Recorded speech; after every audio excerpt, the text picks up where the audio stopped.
Which brings us to what they were actually playing, the repertoire.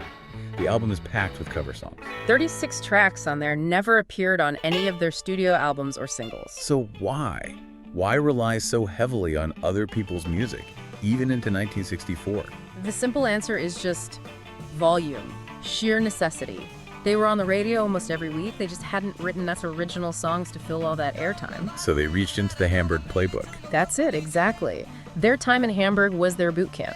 They had to learn hundreds of songs to fill those 8-hour sets. It turned them into walking encyclopedias of rock and roll. Musicologists, really. And what's so important to remember is that they were performing a kind of cultural service. How so? They were introducing British audiences to all this American music that had never been broadcast there. R&B, rockabilly, deep cuts. Right, like the marvelous Please Mr. Postman, a #1 hit in the U.S. But virtually unknown in Britain until the Beatles covered it. They were curators, building a bridge.